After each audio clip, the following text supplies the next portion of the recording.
Enare tonga tanatin'ny fotoana ifampizarana anao no mety ho tetry ny andro amin'ny rapitsindray anao amin'izao fotoana izao manolotra ny arahaba sy ny firaritso ho antsika tsirairay any atokantrano andray izahay izay ihany koa no anolorana anao ny mety ho tetry ny androntsika ho amin'ny rapitso raha ny mamaritra mety ho tetry ny andro amin'ny rapitso aloha dia miha malefaka indray aloha ny tsika ny alizay eto Madagasikara vokatra zany any dia iverina amin'ny andro rinina toy mahazatra indray aloha zany sika manomboka rapitso na izany na tsala aza nefa dia mila mitandrina hatrany isika mpampiasa ny ranomasina sy mpanjona ny ranomasina any amin'ny tapany avaratry Madagasikara iny zany hoe manomboka eto amorontsiraka mahajanga ka hatrany atsiranana ary eo atsiranana ka hatraty Sambava dia mila mitandrina zany ny mpanjona satria misy ny tafio-drivotra mahery indraindray mikasika ny maripana kosa indray dia saika ahitana fiakarana aloha izy raha amin'ny rapitso izay ihany koa nanolorana anao mety ho tetry ny andro ho amin'ny rapitso maraina andripindripika aloha ny andro any amin'ny manodidina ny Antalahy analanjorofo ary mifaritra atsinanan'ny Madagasikara iny fa andrahoana kosa zany ho antsika any amin'iny tapany avaratry ny faritra Sava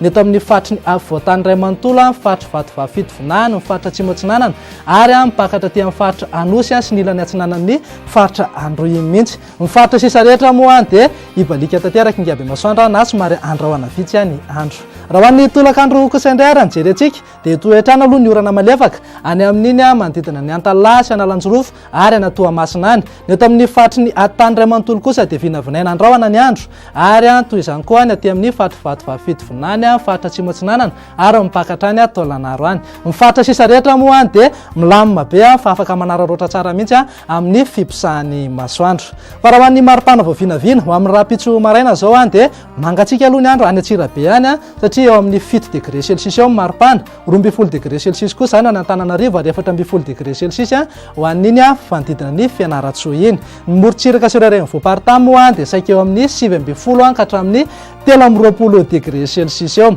fa raha hoan'ny tolakandro kosa indray dia any Mahajanga any aloha dia afana tanteraka mihitsy ny andro satria mananika hatrany amin'ny 13 degré celsius mihitsy raha eo amin'ny 7 ka hatramin'ny 20 degré celsius kosa eto amin'ny faritry ny avoatany morontsiraka Atsinanana zao raha jerentsika dia eo amin'ny 9 ka hatramin'ny 20 degré celsius eo raha manodidina eo amin'ny 20 ka hatramin'ny 13 degré celsius kosa ny amin'iny morontsiraka andrefany Madagasikara iny tsy adinay hatrany ianao raha andeha hitsidika ireto firenendehibe ivelan'ny Madagasikara ireto ho an'ny Milan, Paris, Johannesburg zao dia ifandimby eo ny rahona sy ny masoandro andrahoana kosa zany raha andeha ho any Nairobi any ianao ho amin'ny Bangkok moa dia ahazo orana arankotroka fa ho an'ireo nosy kely ivelan'ny Madagasikara kosa indray toy ny Maurice, Seychelles dia andrahoana ny andro isitraka orana malefaka kosa zany ho an'ny Comore ho an'ny nosy Lareny eo moa dia ibalika tanteraka mihitsy ingaby masoandro izay ihany koa no azo natondra tamin'ny teny tompoko lasy tompoko vava misaotra anao nanaraka anay hatramin'ny farany manome fotoana anao amin'ny manaraka indray